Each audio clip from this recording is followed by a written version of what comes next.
Assalamu alaikum. This is Mohammad Singh welcoming you to the English news from Btv Chattogram. Let's begin with the top stories. Home Minister directs DCs to review cases filed under interim government.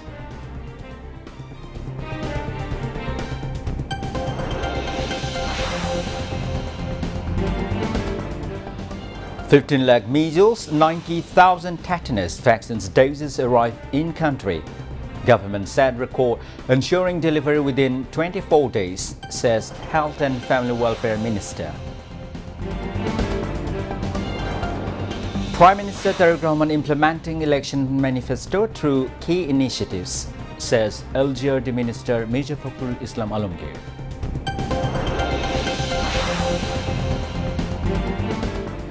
Government committed to ensuring accurate information flow and curbing misinformation, says Information and Broadcasting Minister.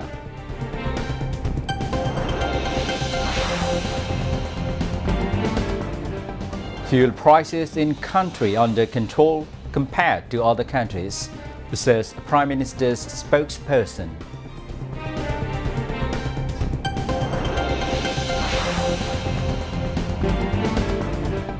Progress in talks with Iran to stop war, says US President Donald Trump.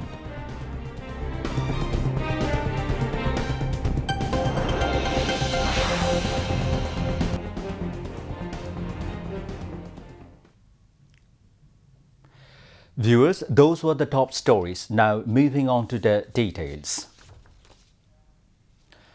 Home Minister Saladin Ahmed has instructed Deputy Commissioners to review all cases, including murder cases, filed during the interim government and submit reports to the Ministry of Home Affairs within 1 month. He revealed the information today while speaking to reporters after a meeting with the Deputy Commissioners at the DC conference at Osmani Memorial Auditorium in the capital.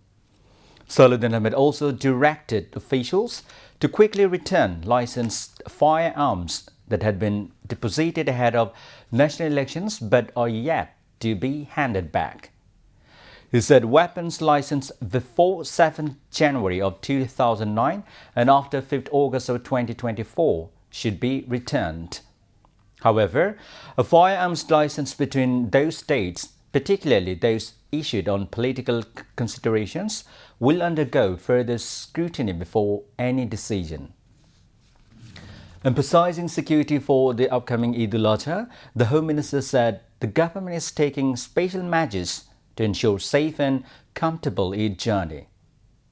No cattle markers will be allowed on highways and law enforcement agencies will use body-worn cameras to strengthen security. He added that a central monitoring cell will be set up at police headquarters 7 days before Eid to oversee countrywide security, including in the capital. On the final day of DC conference, ministers from different ministries presented their priorities and plans, focusing on field-level administration. The State Minister for Youth and Sports, Aminul Haq, said that preserving playgrounds is now a major priority to ensure the healthy development of young generation. He added that steps are being taken to ensure playgrounds are not used for fairs or other non-sporting purposes. State Minister for Women and Children Affairs and Social Welfare, Farjana Sharman, spoke about the social safety net programs.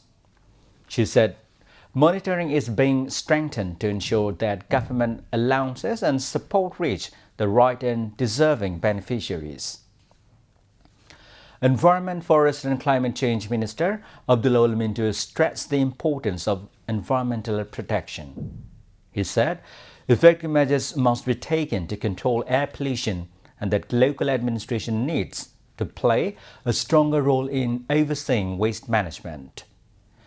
Chittagong Hilltracks Affairs Minister Dipen Dewan said that Deputy Commissioners must work in a coordinated way to maintain peace and stability in the region.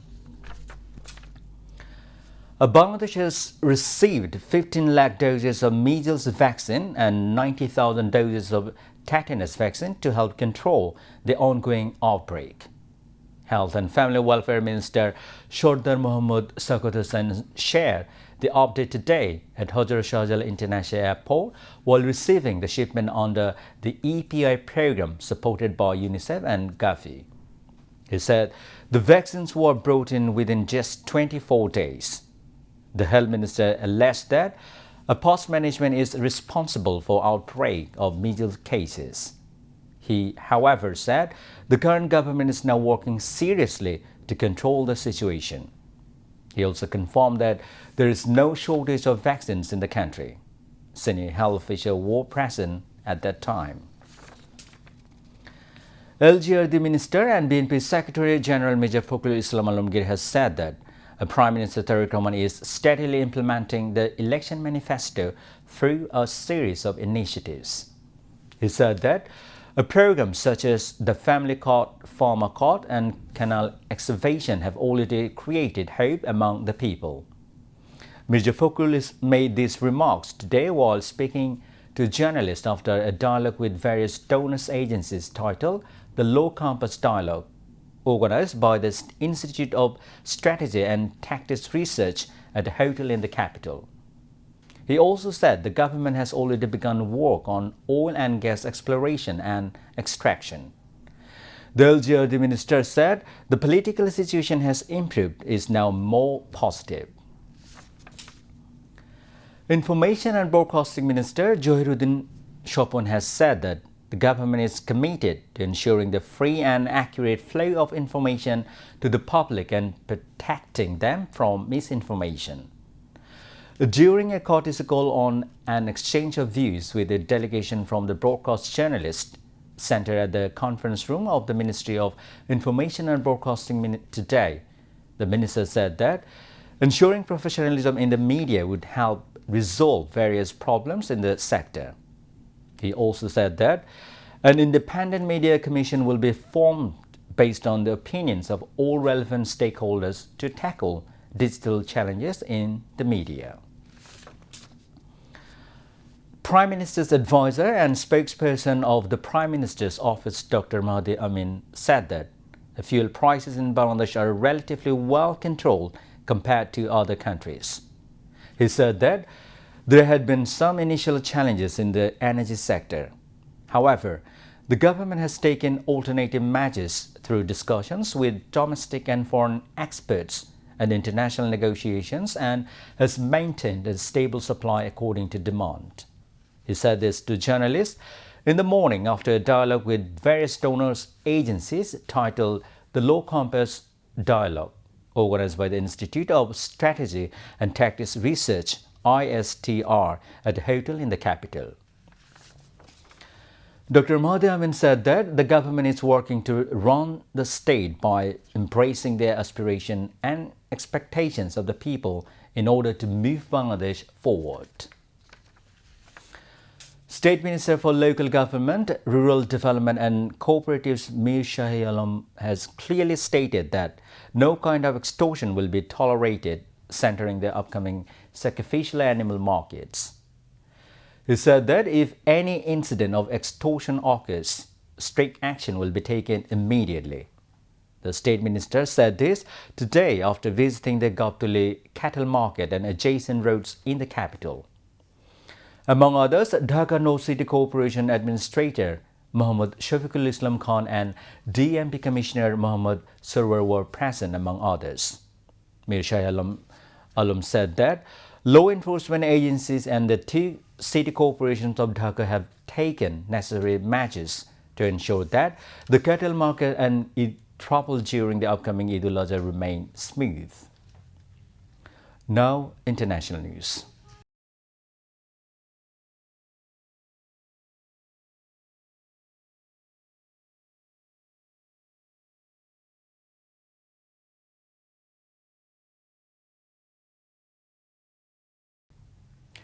President Donald Trump says there has been progress in talks with Iran to stop the fighting.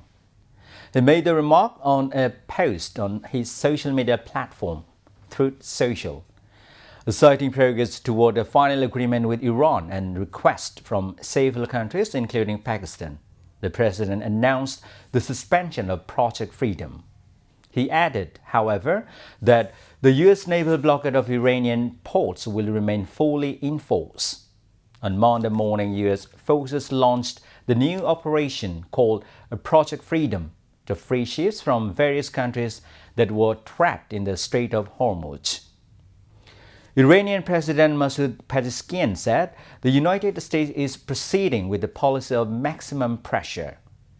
President Pezeshkian said the U.S. expects Iran to accept its one-sided demands, which is impossible for Tehran. Meanwhile, Iran's Foreign Minister Abbas Araghchi has gone to China to discuss the situation in the Middle East. During the trip, he will meet Chinese leaders, including Foreign Minister Wang Yi, to discuss the state of the conflict and various bilateral issues. Separately, the United States and Bahrain have submitted a proposal to the United Nations asking for authorization to intensify pressure and, if necessary, use force against Tehran unless attacks on and threats to commercial shipping in the Strait of Hormuz stop. A diplomat told international media there is uncertainty about how quickly that proposal will move forward because Russia and China have put forward a counter-proposal that is now being considered by the UN Security Council. Meanwhile, Israel and Hezbollah have continued their tit-for-tat attacks. In yesterday's Israeli strike, at least 2 more people were killed in southern Lebanon. At least 23 Chadian soldiers have been killed and 26 injured in a Boko Haram attack on a military post in Chad's Lake, Chad region. The military said in a statement that the Nigeria-based armed group, which has long posed a threat around Lake Chad, located at the junction of Cameroon, Chad, Niger and Nigeria, struck on Monday night on Chad's island of Barka Toloram. The army said a significant number of the attackers were killed and the group was repelled. The Chadian President Mohamed Idris Deby vowed to continue the fight with renewed determination until this threat is completely eradicated. The Chadian soldiers have come under increasing fire from Boko Haram in the Lake and Chad region, with an October 2024 attack killing about 40 soldiers in the Chadian army's ranks. Recent months have also seen a surge in attacks by the group's JAS faction, including kidnappings and attacks on advanced army positions. In response to the October 2024 attack, Deby launched a counteroffensive and said, after the drive, there is no more sanctuary on Chadian territory.